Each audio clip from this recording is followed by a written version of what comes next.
Pour payer leur piscine de luxe et impressionner des voisins qu'ils détestent en secret, mes propres parents ont vendu le violoncelle rare de ma fille de 11 ans. Ils l'ont bradé pour 90 000 € sans même nous consulter, sans un regard pour l'histoire de cet objet, sans une pensée pour l'enfant qu'ils allaient détruire.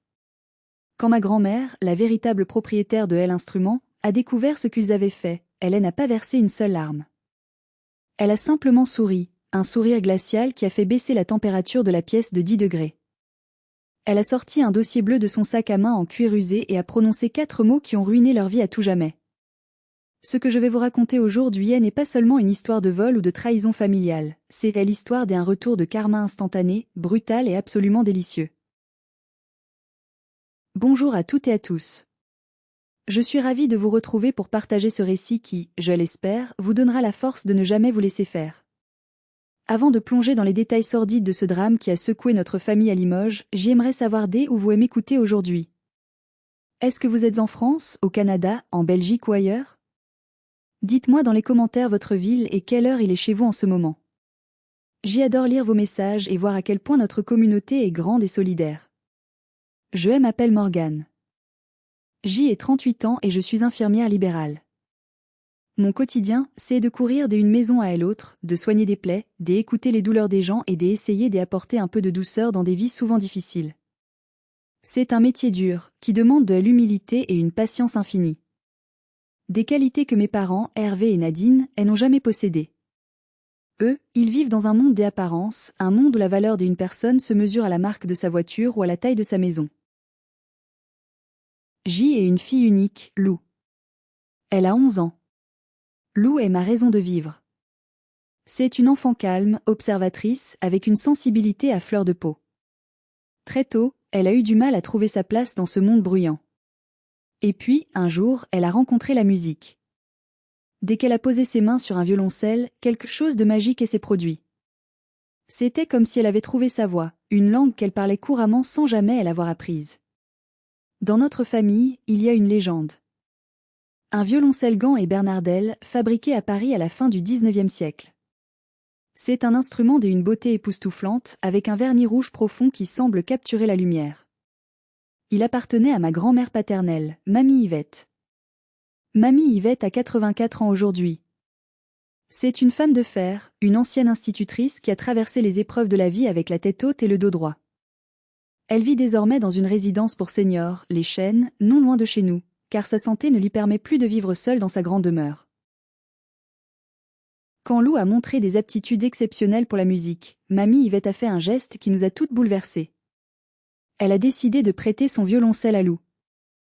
Je me souviens encore de ce dimanche après-midi pluvieux. Mamie avait les larmes aux yeux en voyant les petits doigts de Lou caresser le bois verni. Elle avait dit d'une voix tremblante que cet instrument avait besoin d'être joué pour rester vivant, et que Lou était l'élu.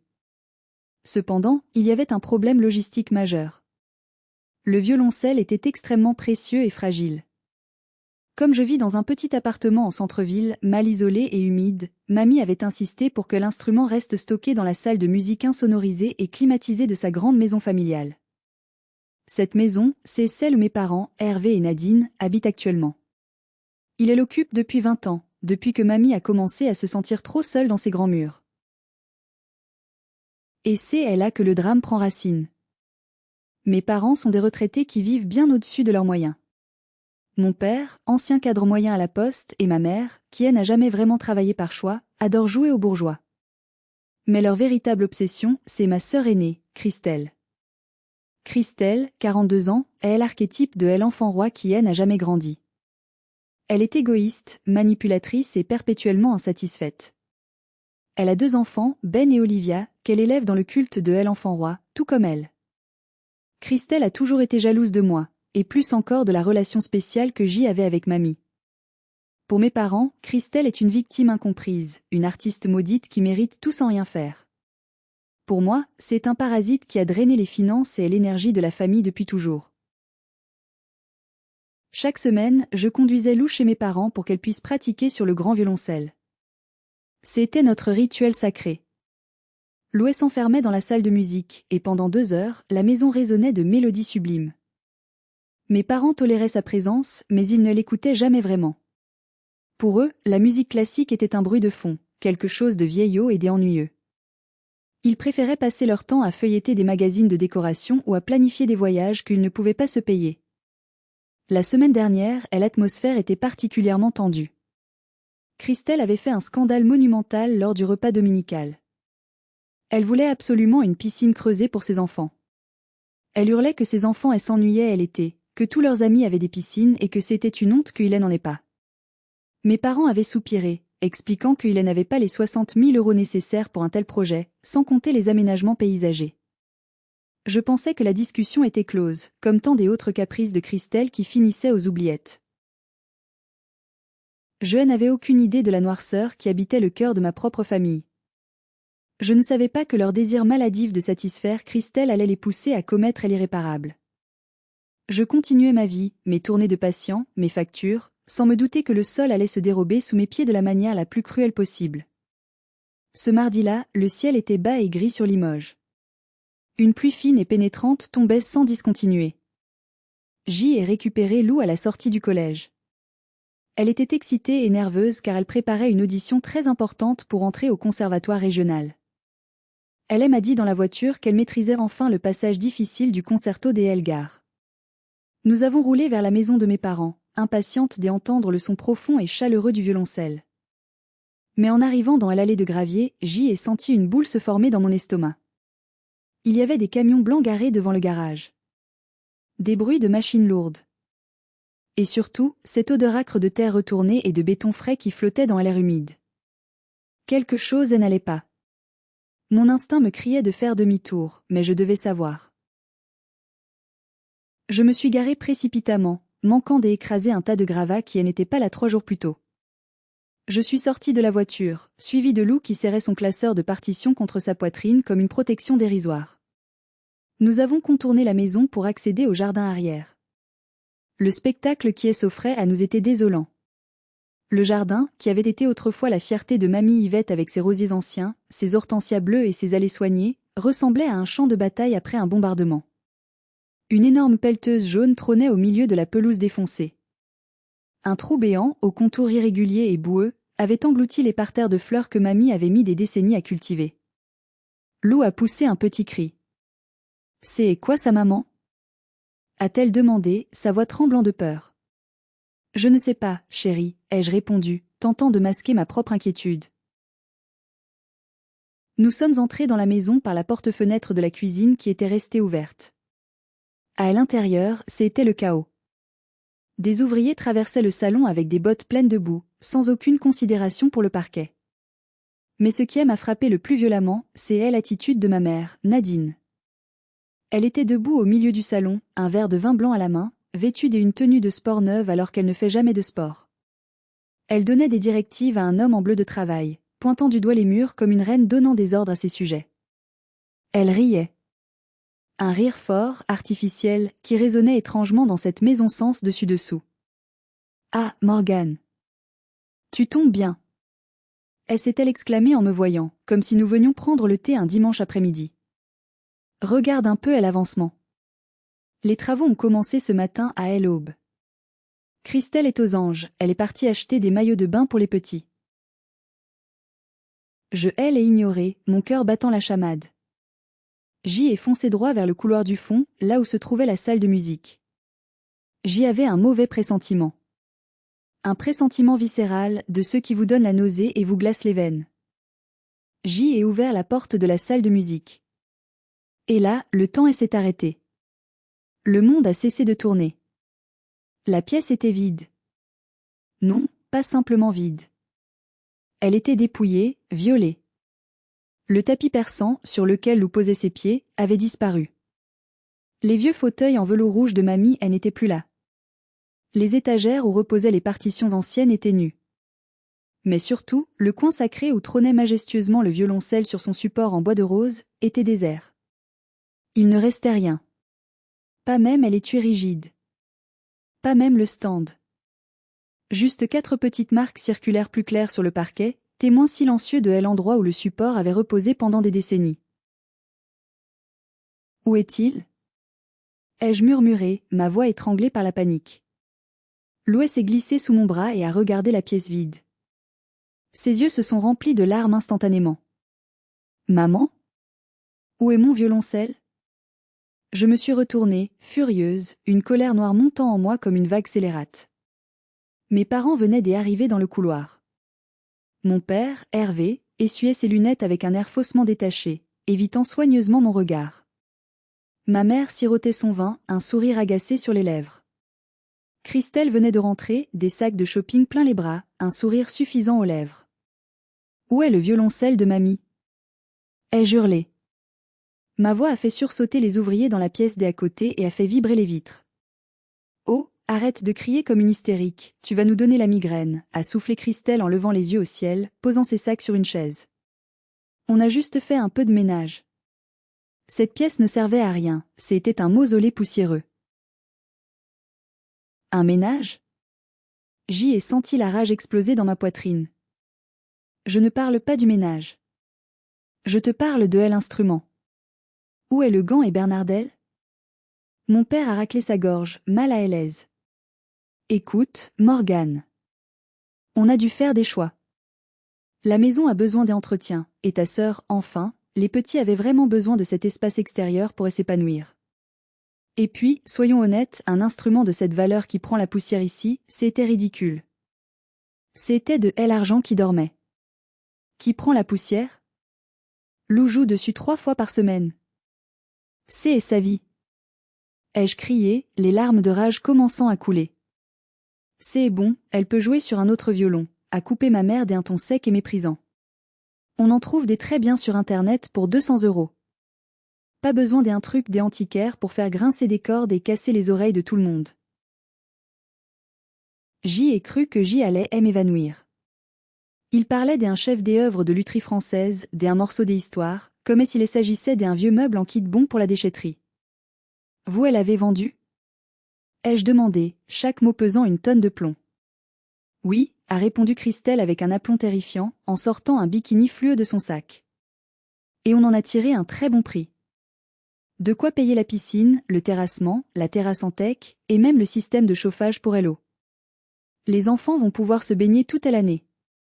C'est quand même plus utile qu'un bout de bois, non? Tu devrais être contente pour nous. Je regardais leur visage. Aucune honte. Aucun remords. Juste une satisfaction cupide et égoïste. Il venait de voler l'avenir musical de ma fille, l'héritage sacré de ma grand-mère, pour construire un bassin de chlore pour les enfants gâtés de ma sœur. Je me suis tournée vers Lou. Elle ne pleurait pas encore à chaudes larmes, elle était en état de choc, pâle comme un linge, tremblant de tous ses membres. C'est à ce moment-là que j'y ai compris qu'il n'y avait plus de famille ici. Il n'y avait que des ennemis. Des gens capables du pire pour leur propre plaisir. Combien? Ai-je demandé froidement, ma voix devenue un murmure dangereux. Combien avez-vous vendu l'âme de cette maison? Ma réponse allait déclencher une guerre dont il n'imaginait même pas l'ampleur, une guerre qui allait les laisser en ruine. 90 000 €, a lâché mon père, presque fièrement, bombant le torse comme s'il venait de réaliser l'affaire du siècle. Un collectionneur privé américain. Payé comptant, virement immédiat sur un compte offshore. Une affaire en or, je te dis. Le gars n'a même pas discuté le prix. 90 000 €. Le chiffre a résonné dans ma tête comme un coup de gong. Ils avaient liquidé un trésor familial inestimable pour le prix d'une berline de luxe, tout ça pour que ma sœur puisse poster des photos en bikini sur les réseaux sociaux. Ils avaient bradé l'histoire de notre famille. Vous êtes malade, ai-je soufflé, le souffle court. C'est du vol pur et simple. Cet instrument ne vous appartient pas. Il est à Mamie Yvette. Vous n'aviez aucun droit. Ma mère a éclaté d'un rire nerveux, agitant sa main comme pour chasser une mouche. Oh, s'il te plaît Morgane, grandis un peu. Mamie est à l'EHPAD. Elle a 84 ans. Elle perd la tête. Elle ne se souviendra même plus qu'elle avait ce vieux violoncelle. Et puis, soyons réalistes, tout ça nous reviendra un jour de toute façon quand elle passera l'arme à gauche. On a juste anticipé l'héritage. C'est une avance sur succession, voilà tout. Anticiper l'héritage. L'expression était d'une vulgarité sans nom. Ils pillaient le patrimoine d'une femme encore vivante, leur propre mère et grand-mère, comme des vautours attendant que la bête soit morte. C'est là que je me tourne vers vous, chers auditeurs. Mettez-vous à ma place un instant. Imaginez que vos propres parents vendent ce que vous avez de plus précieux, est l'héritage de votre enfant, pour satisfaire le caprice de votre frère ou sœur. Que feriez-vous? Hurleriez-vous de rage? Appelleriez-vous la police sur le champ? Dites-moi dans les commentaires quelle serait votre réaction face à une telle trahison. J'ai besoin de savoir si c'est moi qui suis folle ou si ce sont eux les monstres. Christelle s'est avancée vers Lou, qui tremblait maintenant de tout son corps, les larmes roulant silencieusement sur ses joues pâles. Allez, arrête de faire ta victime, Lou. Tati t'achètera une bouée licorne géante pour la piscine. Tu verras, tu t'amuseras bien plus qu'avec ton vieux violon triste. La musique, ça ne sert à rien dans la vie, il faut savoir profiter. Lou a reculé, se collant contre moi. C'était le cadeau de mamie. Elle m'avait dit de le protéger. C'était son âme. Mamie est vieille, a coupé Christelle sèchement, son visage se durcissant. Aidez ailleurs, pour que la vente se fasse vite et sans paperasse inutile, j'ai dû dire au vendeur que la propriétaire était décédée. Donc, pas un mot à personne, compris? Si vous ouvrez la bouche, vous allez nous créer des ennuis juridiques pour rien et gâcher le plaisir de tout le monde. J'y ai senti mon sang se glacer dans mes veines. Non seulement ils avaient volé à l'instrument, mais ils avaient tué ma grand-mère symboliquement pour faciliter la transaction frauduleuse. C'était de la fraude.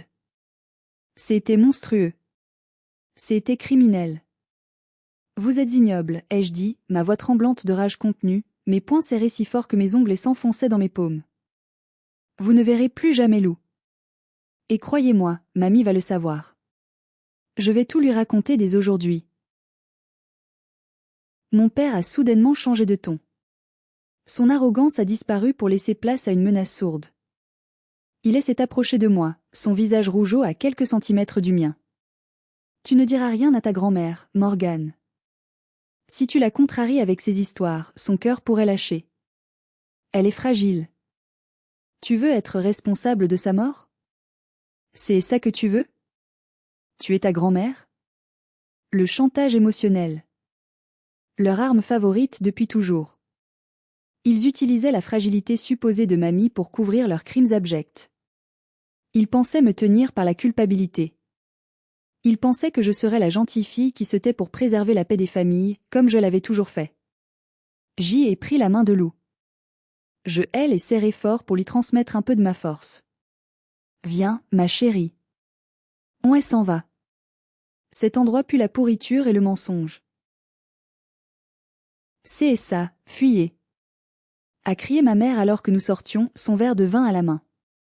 Et ne comptez pas venir vous baigner cet été si c'est pour faire la gueule. On n'a pas besoin des ondes négatives ici. Nous sommes remontés dans la voiture. Lou a éclaté en sanglots, des pleurs déchirants, profonds, qui me brisaient le cœur en 1000 morceaux. J'y ai démarré en trombe, les pneus crissant sur les graviers, laissant derrière moi la maison de mon enfance, qui n'était plus qu'un chantier de vanité et de mensonges. Je conduisais sans savoir vraiment où aller, les larmes brouillant ma vue, la pluie battant contre le pare-brise comme pour accompagner notre détresse. Mais une pensée claire a émergé du chaos de mon esprit. Il pensait que mamie était une vieille dame sénile qu'on pouvait dépouiller impunément. Il pensait que j'étais faible et soumise. Ils avaient tort. Mamie Yvette avait peut-être 84 ans, mais elle avait toute sa tête. Elle était plus vive des esprits que tous réunis. Et surtout, elle avait un sens de la justice impitoyable. Je n'allais pas me taire. J'y allais tout lui dire. Et peu importe si cela devait déclencher l'apocalypse familiale. J'y ai tourné le volant direction la résidence Les Chênes. Mais je ne savais pas encore que ce que j'y allais découvrir là-bas allait transformer ma tristesse en une arme de destruction massive pour mes parents. J'y allais trouver une alliée inattendue. Le trajet jusqu'à la maison de retraite s'est fait dans un silence lourd, seulement brisé par les reniflements de Lou et le bruit des essuie-glaces. Je tentais de formuler les phrases dans ma tête. Comment annoncer à sa grand-mère que son propre fils l'a volée? Comment lui dire qu'on l'a déclarée morte pour vendre son bien le plus précieux? C'était une mission cruelle, mais nécessaire. En arrivant à l'accueil de la résidence Les Chênes, l'odeur familière de cire des abeilles et de fleurs séchées m'a accueilli. J'y ai essayé de rendre Lou présentable, essuyant ses joues humides avec un mouchoir et arrangeant ses cheveux emmêlés. Écoute-moi, Lou. Mamie est forte. On va lui dire la vérité. On ne mentira pas, même si ça fait mal. La vérité est notre seule arme. Nous nous sommes dirigés vers la chambre 302. La porte était entr'ouverte, laissant échapper une lumière douce. J est frappé doucement contre le bois. Entrez. A lancé la voix claire et ferme de Mamie Yvette. En entrant, J eut une surprise de taille. Mamie n'était pas seule. Assise dans le fauteuil visiteur, une tasse de thé à la main, il y avait tante Colette. Colette est la sœur cadette de mon père. C'est l'opposé absolu de lui. Elle est petite, vive, directe, honnête, et elle n'a jamais supporté le snobisme de mon père et de ma mère. Elle vit à Bordeaux et ne vient pas souvent à Limoges. Sa présence ici, aujourd'hui, était un signe du destin. Morgane. Lou. S'est exclamée Mamie en posant son livre sur ses genoux. Mais son sourire s'est effacé instantanément en voyant le visage dévasté de Lou, ses yeux rouges et gonflés. Mon Dieu, que est-ce qu'il se passe? Pourquoi cette enfant pleure-t-elle comme une madeleine? Qui lui a fait du mal? Lou s'est précipitée dans les bras de son arrière-grand-mère, enfouissant son visage dans son gilet en laine qui sentait bon la lavande et la poudre de riz. Mamie, a-t-elle sangloté, incapable de parler. Le violoncelle, ils l'ont pris. Ils l'ont vendu. J'y ai vu le regard de Mamie Yvette se durcir instantanément. Une lueur d'acier a traversé ses yeux bleus délavés. Elle a levé les yeux vers moi, exigeant une explication silencieuse. Explique-toi, Morgane. Qui a pris quoi? Et pourquoi Lou est dans cet état? J'y ai pris une grande inspiration pour calmer mes tremblements. Et j'y ai tout déballé. J'y ai raconté la piscine creusée dans le jardin. Le trou béant. La salle de musique vide. Les 90 000 €. Le mensonge sur sa mort pour l'acte de vente. Les moqueries cruelles de Christelle sur le talent de Lou. Je n'ai rien omis, aucun détail sordide. Pendant mon récit, je m'attendais à voir Mamie s'effondrer, pleurer, ou faire un malaise comme mon père l'avait prédit. J'y avais peur pour son cœur. Mais c'est tante Colette qui a réagi la première. Elle s'est levée brusquement, renversant presque sa tasse de thé, le visage rouge de colère. Les salauds!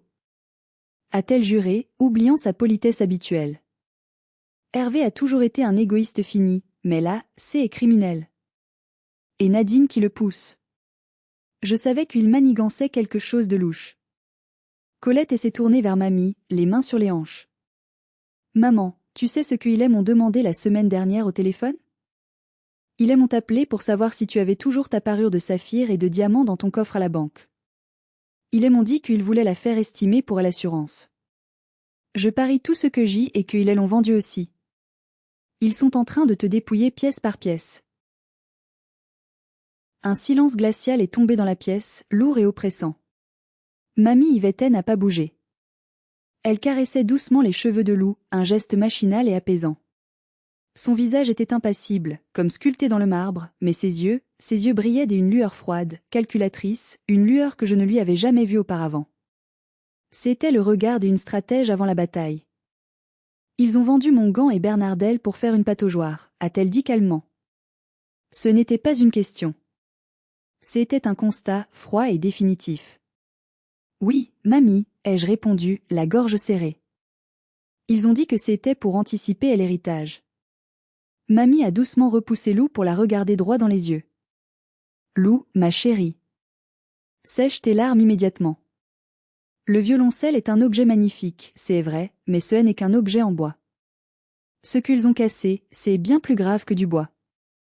Ils ont brisé la confiance. Ils ont brisé le respect. Elle s'est tournée vers sa table de chevet et a pris son téléphone portable avec une détermination effrayante. Elle a composé un numéro de mémoire, ses doigts tapant fermement sur les touches. Elle n'a pas appelé mes parents pour crier ou pour pleurer. Elle n'a pas appelé la police tout de suite. Allô? Maître Leroux? Oui, c'est Yvette. Bonjour cher maître. J'y ai besoin de vous voir des urgences. Oui, dès demain matin si possible. C'est à propos de la succession. Et du titre de propriété de la maison de L avenue des Tilleuls. Oui, celle où vit mon fils Hervé. Il y a eu un changement de situation majeur. Une trahison impardonnable. Elle a raccroché et nous a regardés avec un petit sourire en coin qui me donnait des frissons dans le dos. C'était un sourire de prédatrice. Écoutez-moi bien toutes les deux, a dit mamie d'une voix basse. Vous n'allez rien dire. Vous allez rentrer chez vous. Morgane, si tes parents t'appellent, tu restes poli. Tu ne leur dis pas que je sais. Laisse-les croire qu'ils ont gagné. Laisse-les finir leur piscine. Laisse-les dépenser chaque centime. Pourquoi, mamie? A demandé Lou, confuse, reniflant encore. Parce que, ma petite, a répondu mamie en lissant les plis de sa jupe, quand on veut piéger des rats, on ne crie pas. On attend qu'ils soient bien gras, bien installés et qu'ils se sentent en sécurité avant de refermer la cage sur eux. Je ne savais pas exactement ce qu'elle préparait, mais pour la première fois de la journée, j'y ai senti un poids s'envoler de mes épaules. La guerre était déclarée, et le général en chef venait de prendre les commandes. La vengeance allait être terrible. Les 6 semaines qui ont suivi ont été une véritable torture psychologique pour moi. J'y ai dû puiser dans des réserves de patience et de comédie que je ne soupçonnais pas posséder. Selon les ordres stricts de mamie, nous avons coupé les ponts au maximum sans faire d'esclandre. Je ne répondais plus aux appels incessants de ma mère que par des SMS brefs, prétextant une surcharge de travail au cabinet ou des gardes supplémentaires. Pendant ce temps, grâce aux réseaux sociaux, j'y avais un siège au premier rang pour assister au spectacle grotesque de leur indécence. Christelle postait quotidiennement sur Facebook et Instagram, documentant chaque étape des travaux comme si elle construisait le château de Versailles. Semaine 1, les travaux avancent. Trop hâte. Avec une photo de la pelleteuse détruisant les rosiers. Semaine 3, choix du carrelage bleu lagon importé d'Italie. Ça va être le paradis sur terre. Des émoticônes de soleil et de cocktails partout. Semaine 5, photo de la mise en eau avec la légende, elle a bien mérité après tant d'efforts. Hashtag famille heureuse, hashtag luxe, hashtag success life. Chaque photo, chaque commentaire hypocrite de leurs amis, était comme un coup de poignard dans mon cœur. Je voyais l'argent de loup, l'histoire de notre famille, transformée en litres d'eau chlorée, en skimmer en plastique et en dalles antidérapantes hors de prix. Lou avait arrêté de jouer. Sans son instrument, elle se sentait amputée d'une partie d'elle-même. Je lui avais loué un violon des études correctes, mais le cœur n'y était plus. Elle passait ses soirées dans sa chambre, silencieuse, fixant le vide. De son côté, mamie Yvette était étrangement calme, d'un calme olympien qui contrastait avec ma rage intérieure. Je savais qu'elle voyait maître Leroux, son notaire et avocat de longue date, plusieurs fois par semaine. Tante Colette faisait l'intermédiaire secret, elle m'envoyant des messages cryptés. Tout est prêt, elle m'avait-elle envoyé par SMS un soir tard. Le dossier est complet. Tiens bon. Et puis, l'invitation est arrivée. Un carton des invitations virtuelles envoyé par email, criard, avec des gifs animés de palmiers et de verres de cocktail. Grande inauguration de la piscine. Barbecue géant, champagne à flot et baignade nocturne. Venez célébrer, elle était chez Nadine et Hervé. Dimanche 14h. Tenue décontractée, chic exigée. L'audace était stupéfiante. Ils nous invitaient à célébrer leur vol. Ils nous invitaient à nager dans le fruit de leur crime. Ma mère m'a laissé un message vocal, d'une voix mielleuse et condescendante qui me donnait la nausée. Allez Morgane, ne fais pas l'enfant. Viens avec Lou. Elle a besoin de se changer les idées, elle est trop renfermée. Elle pourra jouer avec ses cousins dans Halo, ça lui fera du bien. Oublions cette histoire de vieux violon et passons à autre chose. On est une famille, après tout. J'y ai failli jeter mon téléphone contre le mur de la cuisine. Je voulais hurler, aller là-bas et tout casser à coups de masse. Mais la voix de mamie résonnait dans ma tête, attends qu'il soit bien installé. Attends le bon moment. J'y ai appelé mamie, les mains tremblantes. Ils nous ont invités dimanche pour l'inauguration, ai-je dit, la voix étranglée. Parfait, a répondu mamie immédiatement. Sa voix était tranchante comme une lame de rasoir fraîchement aiguisée. Accepte. Dis-leur que tu viendras. Dis-leur que tout est pardonné, que tu as réfléchi et qu'ils avaient raison. Tu es sûr? Je ne sais pas si je pourrais tenir sans leur sauter à la gorge devant tout le monde. Tu tiendras, Morgane. Fais-le pour Lou. Et fais-le parce que je viendrai aussi. J ai failli lâcher le téléphone de surprise. Tu viens à la fête? Toi? Oh oui. Je ne raterai ça pour rien au monde. Colette viendra me chercher avec une voiture adaptée. Dis à tes parents que je me sens un peu fatiguée mais que je ferai un effort surhumain pour voir mes arrière-petits-enfants nager dans leur belle piscine. Endors leur méfiance. Fais-leur croire que je suis une vieille dame inoffensive. J'y ai fait ce qu'elle a demandé, la mort dans l'âme. J'y ai envoyé un SMS à ma mère, ok, on sera là. Lou a hâte de voir la piscine. Mamie viendra aussi, elle va mieux et veut voir le résultat des travaux. La réponse de ma mère a été immédiate, ponctuée de cœur, super. Je savais que tu retrouverais la raison. Mamie sera contente de voir comme on a embelli la maison et valorisé le patrimoine. À dimanche. L'ironie était à son comble. Ils pensaient que la présence de mamie était une validation de leurs actes, une bénédiction tacite. Ils pensaient qu'elle était trop diminuée pour comprendre d'où venait l'argent, ou qu'elle avait oublié l'existence du violoncelle. Ils s'imaginaient déjà parader devant elle, montrant leur réussite sociale factice. Le dimanche matin, J ai habillé Lou avec sa plus jolie robe d'été bleue. Aujourd'hui, c'est le grand jour, lui ai-je dit en lui brossant les cheveux.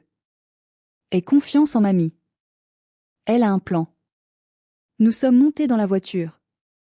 Le soleil brillait, un temps parfait pour une fête au bord de la piscine, un ciel bleu sans nuages. Mais en roulant vers la maison, je ne pensais pas à la baignade. Je pensais à l'exécution publique qui allait avoir lieu. Je ne savais pas exactement quelle arme mamie allait utiliser, mais je savais une chose, le champagne de mes parents allait avoir un goût très amer, un goût de cendre, avant la fin de la journée. Nous sommes arrivés. La musique boum boum résonnait déjà dans la rue. Les rires fusaient. Je suis descendu de voiture, J ai pris la main moite de ma fille, et nous sommes entrés dans la fosse au lion, le sourire aux lèvres et la vengeance au cœur. Le jardin était méconnaissable. Là où il y avait autrefois des parterres de fleurs sauvages, des buissons de lavande et un vieux cerisier sous lequel je lisais enfant, elle s'étendait maintenant une immense piscine aux eaux turquoises artificielles, entourée d'une terrasse en bois exotique flambant neuve qui sentait encore à l'huile de teck. C'était beau, objectivement, d'une beauté de magazine glacé. Mais pour moi, c'était hideux. Chaque planche de bois, chaque litre d'eau, chaque joint de carrelage représentait le violoncelle de ma fille. Je voyais le bois du Gant et Bernardel dissous dans ce décor de nouveau riche. Il y avait du monde. Beaucoup de monde. Mes parents avaient invité tout le voisinage pour frimer, des amis de Christelle aux allures superficielles, et quelques membres de la famille éloignée, ce que j'y appelle les singes volants, ces gens toujours prêts à applaudir la réussite des autres sans jamais se poser de questions sur sa provenance. Ma mère m'a accueilli avec une bise sonore et hypocrite, me laissant une trace de rouge à lèvres sur la joue. Ah, vous voilà. Regardez ça. C'est pas magnifique? On se croirait à Saint-Tropez. Elle portait un cafetan coloré à paillettes et tenait une coupe de champagne bon marché à la main.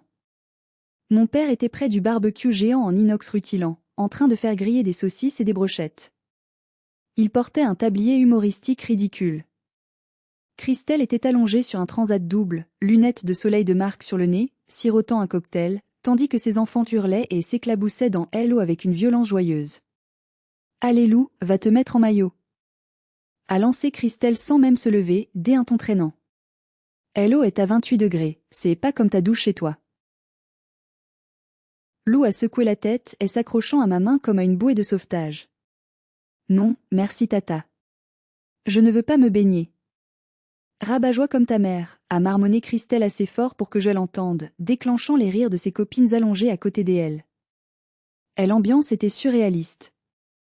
Les gens me félicitaient pour la belle installation de mes parents. Une cousine éloignée m'a dit, c'est génial qu'ils profitent de leur retraite, hein? Ils ont bien raison de se faire plaisir après une vie de labeur. J ai dû mordre ma langue jusqu'au sang pour ne pas hurler, ils se font plaisir avec l'argent volé à une enfant de 11 ans. Ils n'ont rien travaillé du tout pour ça. Mais le pire était à venir. Vers 15 heures, alors que le soleil était au zénith et que tout le monde avait un verre à la main, Christelle s'est levée.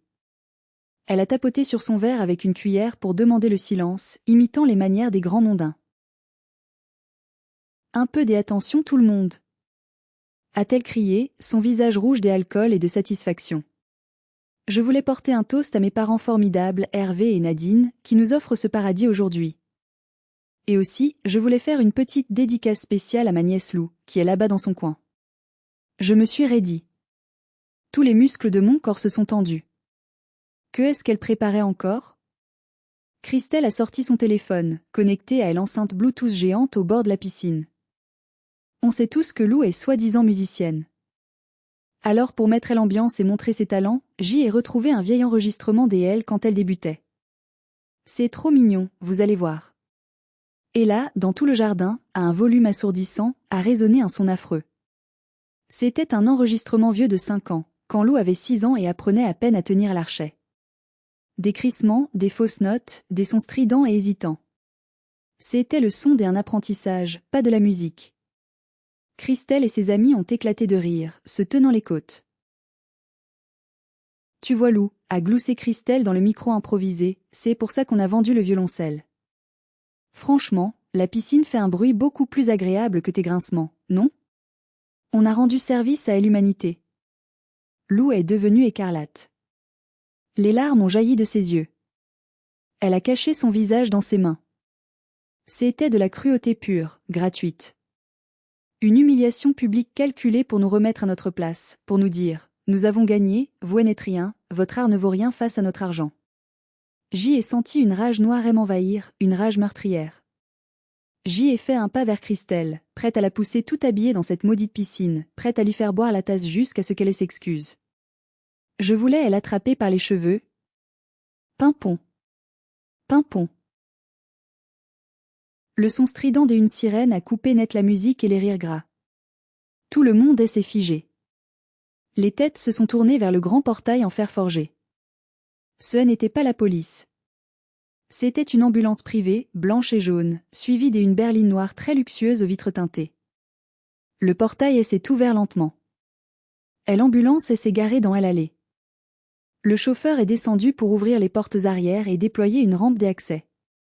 Tante Colette est sortie la première, le visage fermé, solennel, vêtue d'un tailleur sombre. Puis, elle a aidé Mamie Yvette à descendre dans son fauteuil roulant électrique. Mamie était impeccable. Elle avait sorti le grand jeu. Elle portait son tailleur Chanel vintage en tweed rose pâle, ses perles véritables autour du cou, et ses grandes lunettes noires de star. Elle ne ressemblait pas à une vieille dame fragile de maison de retraite. Elle ressemblait à une reine venant inspecter ses sujets déloyaux avant de prononcer la sentence. De la berline noire est sorti un homme grand, en costume gris impeccable, portant une mallette en cuir épais. C'était Maître Leroux, le notaire, est l'homme de loi le plus redouté de la ville pour sa rigueur. Le silence dans le jardin était total, absolu. On n'entendait plus que le bruit du moteur du filtre de la piscine. Mes parents ont blêmi, leur bronzage disparaissant sous une couche de pâleur mortelle. Christelle a baissé ses lunettes de soleil, inquiète, son sourire s'effaçant. « Maman ?» a balbutié mon père en s'essuyant les mains grasses sur son tablier, et s'avançant maladroitement. « Que est-ce que tu fais là avec Maître Leroux ?» Ce n'est pas le moment. Mamie Yvette a ignoré sa question. Elle a fait signe à Colette de pousser son fauteuil jusqu'au bord de la terrasse en bois, juste devant la piscine. Elle a regardé elle au bleu, puis elle a regardé mon père, puis ma mère, scrutant chaque détail de leur trahison. Elle a retiré ses lunettes de soleil lentement. Son regard était d'une froideur polaire, capable de geler l'eau de la piscine. « Je suis venue voir mes investissements », a-t-elle dit d'une voix calme, posée, mais qui portait jusqu'au fond du jardin. « Tes investissements ?» a demandé ma mère, la voix tremblante, reculant d'un pas. Maître Leroux s'est avancé. Il a posé sa mallette sur la table du buffet, écartant négligemment un plat de chips et de guacamole. Le bruit des claps des ouvertures de la mallette a résonné comme 2 coups de feu.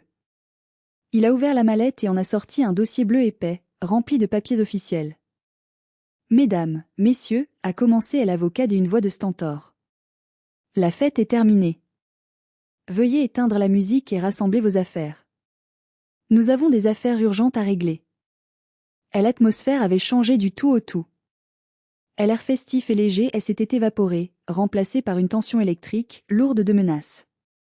Les invités, sentant le malaise grandir, commençaient à reculer discrètement vers la sortie, récupérant leur sac à main, mais beaucoup restaient, trop curieux d'y assister au drame familial qui se jouait sous leurs yeux. Mon père a tenté de reprendre le contrôle de la situation, essayant de sauver la face devant ses voisins. Maître Leroux, c'est une réunion de famille ici, une fête privée. Nous n'avons pas besoin des avocats aujourd'hui. Maman, on peut parler à l'intérieur? On va t'expliquer. Non, a tranché mamie, sa voix claquant comme un fouet. On va parler ici. Maintenant. Devant tout le monde. Devant la piscine que vous avez achetée avec mon argent volé. Ton argent? A ricané Christelle, essayant de retrouver son arrogance habituelle, bien que sa voix tremble légèrement. C'était un vieux violon qui traînait dans le noir. On l'a vendu, et alors? Tu ne t'en servais pas, il pourrissait. On a fait de la place. Maître Leroux a ouvert le dossier bleu et a sorti une feuille. Mademoiselle, a-t-il dit en s'adressant à Christelle avec un mépris poli, l'ignorance de la loi ne vous excuse pas, et la bêtise encore moins. Le violoncelle Gand et Bernardel de 1890 n'était pas un vieux violon. Il était répertorié dans l'inventaire de la succession de feu mon mari, et placé dans une fiducie familiale, un trust, dont Madame Yvette est elle unique bénéficiaire et gestionnaire. En le vendant sans son accord écrit, vous avez commis un vol qualifié en bande organisée, ainsi qu'un abus de faiblesse sur personnes vulnérables, puisque vous avez profité de l'hospitalisation de Madame pour agir en douce. Un murmure choqué a parcouru la foule des invités. Mes parents étaient devenus grisâtres, comme s'ils allaient vomir. De plus, a continué l'avocat impitoyable, J est contacté l'acheteur aux États-Unis. Il a été très coopératif quand je lui ai expliqué qu'il avait acheté un bien volé fiché par Interpol. Il nous a fourni l'acte de vente par fax ce matin. Vous avez imité la signature de votre mère, Madame Nadine. C est du faux et usage de faux, passible de prison ferme. Ma mère a lâché sa coupe de champagne qui s'est brisée sur la terrasse en teck avec un bruit cristallin. Je pensais que c'était pour la famille. Et pour votre information, a ajouté mamie, sa voix cinglante, ce violoncelle n'a pas été vendu à son prix. Vous l'avez bradé à 90 000 € comme des amateurs. Sa dernière estimation, faite il y a 6 mois pour l'assurance, était de 150 000 €. Vous m'avez fait perdre 60 000 € par pure bêtise et précipitation. Vous êtes non seulement des voleurs, mais des incompétents.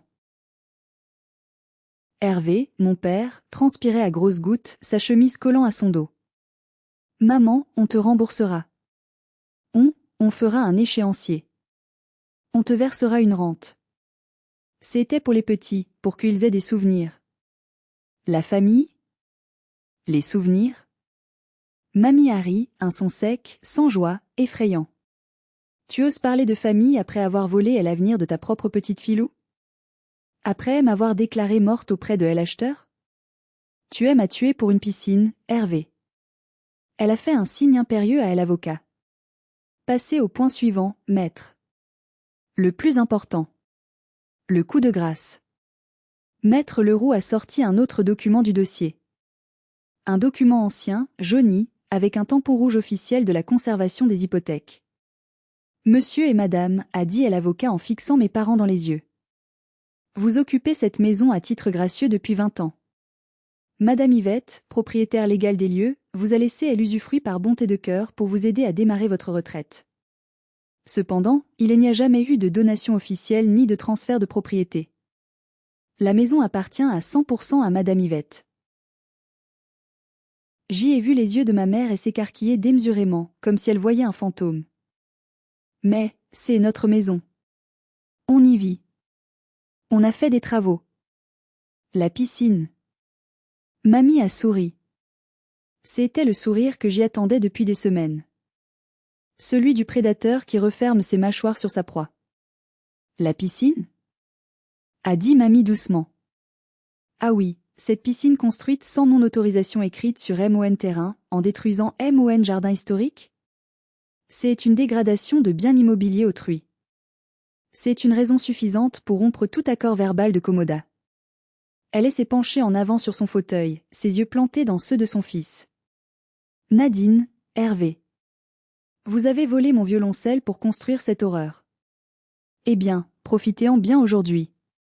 Regardez-la bien. Car cette maison est à moi. Et je ne veux plus de voleurs, de menteurs et de traîtres chez moi.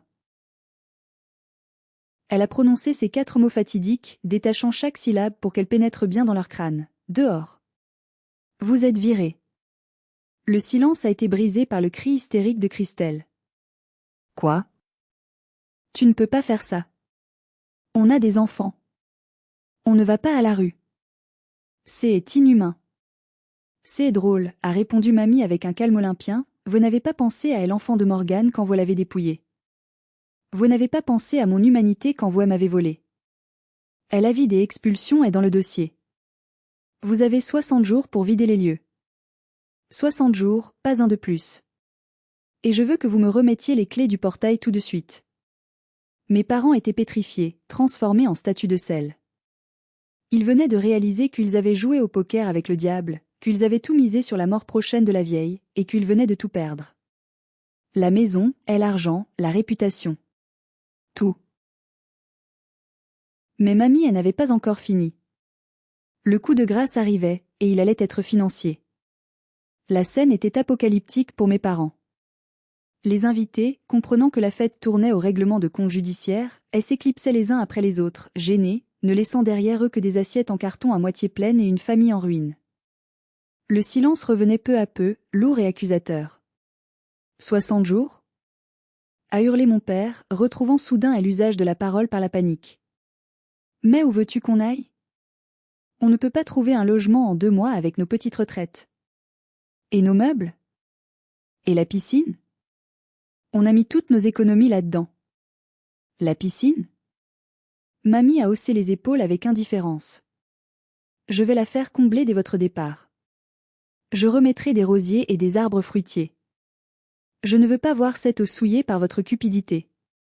Quant à vos meubles, je m'en fiche éperdument. Débrouillez-vous. Louez un box.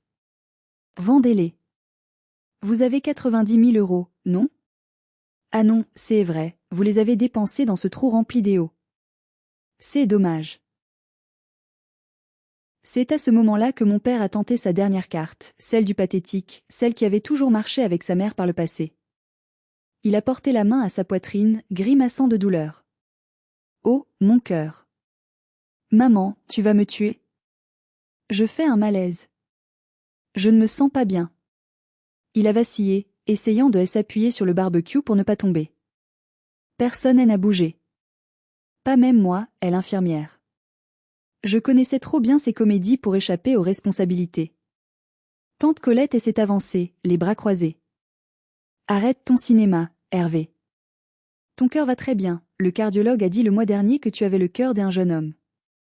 C'est ta conscience qui est malade, et ça ne se soigne pas avec des médicaments.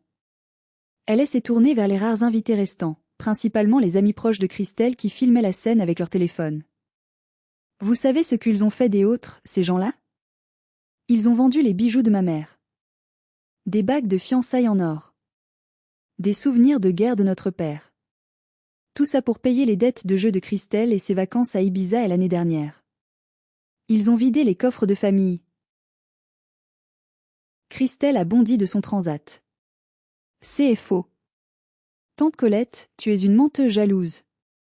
Tu as toujours été jalouse de moi parce que j'y étais la préférée. J et les relevés bancaires, a intervenu maître Leroux calmement en sortant une liasse de papier. Et les reçus du mont-de-piété signés de votre main, mademoiselle Christelle. Tout est là, daté et signé. C'est accablant. L'avocat s'est tourné vers mes parents effondrés sur des chaises de jardin. En plus de la procédure civile d'expulsion, Madame Yvette porte plainte au pénal pour abus de confiance, vol aggravé et faux et usage de faux. La police a été notifiée ce matin. Une enquête financière est ouverte sur vos comptes. Dès ici là, tous vos avoirs bancaires sont gelés par mesure conservatoire sur ordonnance du juge. Vous ne pouvez plus retirer un centime. Gelé? A couiné ma mère, les yeux exorbités. Mais comment on va faire pour payer le déménagement? Pour manger? C'est votre problème, a répondu mamie, implacable. Vous avez voulu vivre comme des riches avec mon argent. Maintenant, vous allez apprendre à vivre comme des pauvres avec le vôtre. Vous avez voulu jouer, vous avez perdu. Mamie a fait signe au chauffeur. Colette, Morgane, Lou. On s'en va. Laissez-les avec leur piscine de malheur. LR est vicié ici. Nous sommes partis, la tête haute, laissant mes parents et ma sœur au milieu de leur jardin dévasté, entourés de leurs mensonges qui s'effondraient comme un château de cartes. J'y ai vu ma mère s'asseoir par terre et pleurer, non pas sur son geste, mais sur son sort. En rentrant dans la voiture climatisée, Lou a pris la main fripée de son arrière-grand-mère. « Mamie, tu vas vraiment les mettre dehors ? Pour de vrai ?» Mamie a soupiré, et j'y ai vu pour la première fois la fatigue immense sur son visage. « Oui, ma puce. Parfois, quand une branche est pourrie et qu'elle menace tout l'arbre, il faut la couper pour sauver l'arbre. Ils ne changeront jamais. Si je leur pardonne aujourd'hui, demain ils vendront la maison avec moi dedans. J'ai le devoir de protéger ce qui reste pour toi et ta mère. » Je pensais que c'était fini. Que la justice avait triomphé et que nous allions avoir la paix. Mais je sous-estimais la méchanceté viscérale de ma sœur. Une bête blessée est dangereuse, et Christelle allait nous le prouver dans les semaines suivantes. Elle préparait une contre-attaque civile, si basse, qu'elle allait me faire douter de mon humanité. Une semaine après la fête, alors que nous commencions à respirer, j'y ai reçu un appel qui a failli me faire perdre la raison. Ce n'étaient pas mes parents. C'étaient les services sociaux. Le téléphone a sonné un mardi matin, alors que je préparais le petit déjeuner pour Lou. Le numéro était masqué. Allô ? Madame Morganel. Ici Madame Bertin, de l'aide sociale à l'enfance, LASE. Mon cœur s'est arrêté de battre. Le temps s'est figé. Un appel de LASE est le cauchemar de tout parent. Bonjour, que est-ce qu'il se passe ? Nous avons reçu un signalement préoccupant très détaillé concernant votre fille, Lou. On nous a signalé que vous exploitiez votre fille. Qu'elle est forcée de jouer de la musique plusieurs heures par jour, jusque tard dans la nuit, pour subvenir à vos besoins financiers. On nous dit qu'elle est privée de nourriture si elle ne performe pas assez bien, et qu'elle subit des violences psychologiques graves et un isolement social. Nous devons ouvrir une enquête et rencontrer l'enfant immédiatement. Je passerai chez vous cet après-midi à 14 heures. J'y étais sous le choc, tremblante, incapable de tenir ma tasse de café. C'était l'œuvre de Christelle et de mes parents. Acculés, ruinés, humiliés, ils avaient décidé de frapper là où ça faisait le plus mal, ma fille. Ils voulaient me faire perdre la garde de Lou pour se venger, pour me détruire. C'était d'une bassesse absolue, d'une cruauté sans nom. J'y ai appelé tante Colette en pleurs, paniquée. Ils ont appelé LASE. Ils disent que je maltraite Lou. Qu'elle est mon esclave. Ils veulent me la prendre. Ne panique pas, Morgane, m'a dit Colette d'une voix ferme. C'est leur chant du cygne. Ils essaient de t'intimider pour que mamie retire sa plainte et arrête l'expulsion. Ils pensent qu'en s'attaquant à Lou, tu vas craquer. Mais on ne va pas craquer. On va les écraser. Prépare tout, les bulletins scolaires, les attestations des profs, tout. L'enquête a été rapide mais éprouvante. L'assistante sociale a inspecté mon appartement, a ouvert les placards, a interrogé Lou seule dans sa chambre pendant 1 heure. 1 heure interminable où j'y ai fait les 100 pas dans le couloir, imaginant le pire. Heureusement, la vérité laisse des traces, tout comme le mensonge. Lou a été courageuse. Elle a raconté la vérité, sa passion pour le violoncelle, le vol de l'instrument par ses grands-parents, la piscine, la méchanceté de sa tante Christelle qui se moquait d'elle. J'y ai fourni le carnet de correspondance de Lou, ses bulletins scolaires excellents. Son professeur de musique du conservatoire a témoigné par téléphone avec passion. Lou est une enfant épanouie, passionnée, douée. Sa mère est son plus grand soutien, elle fait des sacrifices énormes pour elle. Ses accusations sont ridicules et malveillantes. C'est de la vengeance familiale. Non seulement le dossier a été classé sans suite pour moi en 48 heures, mais il s'est retourné violemment contre eux. Le signalement calomnieux est un délit grave. Maître Leroux a ajouté cette pièce au dossier pénal de mes parents. Le juge a été scandalisé par cette tentative de manipulation des services de protection de l'enfance. Leur situation s'est dégradée à une vitesse vertigineuse. Le délai de 60 jours touchait à sa fin. L'acheteur du violoncelle, un homme honnête passionné de musique, a accepté de restituer l'instrument à mamie Yvette contre remboursement intégral, pour éviter d'être accusé de recel de vol. Mais mamie n'a pas sorti un centime de sa poche. C'est l'argent de la vente forcée de la maison de campagne de mes parents qui a servi à rembourser l'acheteur. Ils ont dû vendre leur seul autre bien pour réparer leurs bêtises. Ils ont tout perdu. La maison de Limoges? Reprise par mamie. Leur résidence secondaire? Vendue pour payer leurs dettes et les frais des avocats. Leur réputation? Détruite dans toute la ville. Tout le monde savait désormais ce qu'ils avaient fait. Le jour de leur départ a été pathétique. J'y suis allée avec un huissier de justice pour m'assurer qu'ils ne volaient rien des autres, pas même une petite cuillère. La maison résonnait de vide. Christelle pleurait, assise sur une valise, non pas de remords, mais parce qu'elle devait emménager dans un HLM de banlieue bruyant avec ses parents. Fini la piscine. Fini la vie de château. Fini les rêves de grandeur. Mon père a essayé de m'approcher alors qu'il chargeait un carton lourd dans son camion de location trop petit. Il avait vieilli de 10 ans en 2 mois. Morgane, tu ne peux pas nous laisser comme ça. On est tes parents. On t'a élevé. Et pitié. Je les regardais droit dans les yeux, sans scier. Non, Hervé. Vous n'êtes pas mes parents. Vous êtes les gens qui ont essayé de me faire perdre ma fille en appelant LASE. Vous avez franchi la ligne rouge. Vous n'êtes plus rien pour moi. Vous êtes des étrangers. J'y ai fermé la porte derrière eux à double tour. Le bruit de la serrure qui claque a été le son le plus satisfaisant de ma vie. C'était le son de la liberté. La maison était silencieuse. Mais ce n'était pas un silence triste. C'était le silence de la paix retrouvée, le silence d'une page qui se tourne. Il restait une dernière chose à faire pour que la boucle soit bouclée. Il fallait réparer le jardin. Et surtout, il fallait que la musique revienne habiter ses murs. 6 mois ont passé depuis le grand nettoyage, comme elle appelle tante Colette en riant. La vie a repris ses droits, mais elle est bien différente et infiniment meilleure. Mamie Yvette a définitivement quitté la maison de retraite.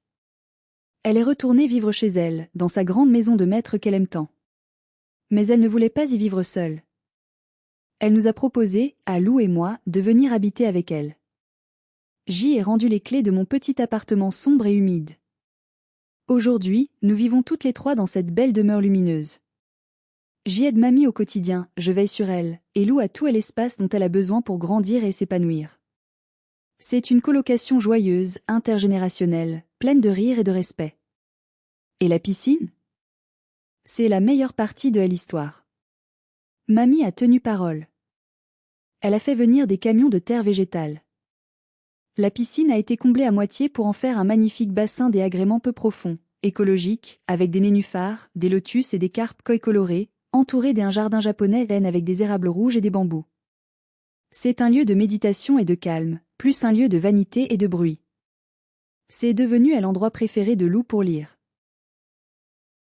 Quant au violoncelle Gand et Bernardel, il est revenu à sa place légitime. Il trône de nouveau dans la salle de musique, qui a été repeinte en verso apaisant et réaménagée avec de l'acoustiques modernes. Ce soir, alors que le soleil se couche sur Limoges, teintant le ciel de rose et d'or, je suis assise sur la terrasse en bois, une tasse de thé fumant à la main. Mamie est à côté de moi, un châle sur les épaules, souriante, regardant le bassin au nénuphar. De la fenêtre ouverte du salon nous parvient une mélodie sublime. C'est Lou. Elle joue la suite numéro 1 de Bach. Le son est riche, profond, vibrant. Il remplit la maison, il remplit le jardin, il remplit nos cœurs de gratitude. Mes parents et Christelle? Ils vivent à 3 dans un T3 exigu et bruyant en périphérie. Ils sont criblés de dettes judiciaires et doivent payer des dommages et intérêts à mamie chaque mois pendant des années. Christelle a dû trouver un travail de caissière en supermarché pour la première fois de sa vie pour payer son loyer. Ils essaient parfois d'appeler pour demander de l'argent ou pour se plaindre, mais nous avons changé tous les numéros. Ils sont devenus des étrangers, des fantômes d'un passé toxique que nous avons choisi d'oublier pour avancer. En regardant ma fille jouer, je réalise que nous avons failli tout perdre. Pas seulement un instrument en bois, mais notre dignité, notre lien familial, notre avenir. Mais la cupidité et la méchanceté de mes parents ont eu un effet inattendu et positif. Elle nous a soudés, mamie, Lou et moi, comme jamais auparavant. Ils voulaient nous diviser pour mieux régner, ils ont fini par nous unir pour les chasser.